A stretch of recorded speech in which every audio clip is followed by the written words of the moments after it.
Hello, hello, and welcome to Coaching Corner with me, Tracy Forsyth. And today the topic is how to be the best meeting of somebody's day. So often when I listen to people, when they've got a big meeting coming up, they are thinking about their agenda, what to say, how to say it, what they want to get out of it. Very much from when we look at big meetings, often we look at it from our own point of view. We're sort of in broadcast mode, and we don't consider the person on the receiving end of that broadcast. So I don't think that's the most conducive to the best meetings. Nobody likes to be talked at, or to have too much information loaded on them. The human brain is apparently sort of hardwired to filter out anything that's too much or too much information or just overly complicated. So one thing I try to think about is when I'm going to go and have meetings is what would it look like if you were going to be that person's best meeting of the day? If at the end of the day, when they finish their day, that they just think, God, I loved meeting so-and-so, or that was such fun, or that was so exciting, or whatever. So how would it look?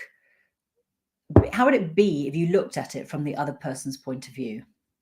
So, they may be very busy. They may have a back-to-back diary full chock-a-block of meetings. They may already have a million things on their mind. They may be very worried about other stuff going on in their lives.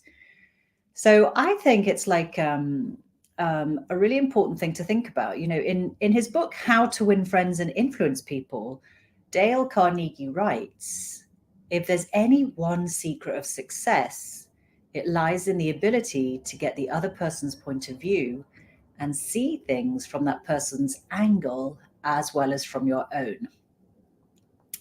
So by the way, I've seen that quote attributed to Henry Ford. So don't sue me if I got the source wrong, but I definitely read it in How to Win Friends and Influence People. Okay, so what would make it a meeting that was great for the other person? I think it's this. One, that there are pleasantries at the beginning, and you create a good atmosphere. I do that by asking about them and caring about the answer, trying to create either a lightness in the mood or whatever atmosphere is most conducive, set the scene. And you can do that even if you're the one going for the meeting. Number two, getting to the point.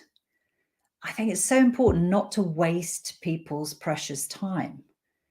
Don't dilly-dally about getting to the heart of the matter. We're here to ... I really wanted to bring your attention to ...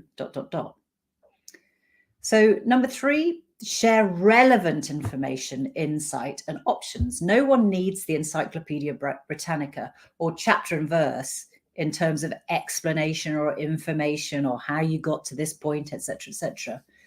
Be the curator of that information. Be the curator of that insight. And bring to the table the need to know information, the insight, and what the possible options are. So number four is to partner in an open discussion. So this is often something that we think about in coaching, is that, the coach and the coachee are not supposed to be like this facing each other. Coaching is a partnership. So the coach sits side by side with the metaphorically with the coachee and looks at the issue. So partner in open discussion. Be prepared to challenge and be challenged. Open your mind to different ways of looking at things and see if they build or open up possibilities. If they don't, then discuss rather than dismiss. So open discussion. Number five, come to a conclusion, a way forward. It's awful leaving a meeting when there's just a vague kind of well, I'm not quite sure what we decided. Decisions, outcomes, next steps. Be clear about the outcome or the next steps. Don't leave it hanging. Make sure everybody is clear, even if it's okay, well, let's regroup next week about such and such. And very last but not least, recognize when it's time to go and wrap it up. Remember, brevity is the soul of wit. Leave them wanting more. Everybody appreciates a meeting that ends sooner than expected.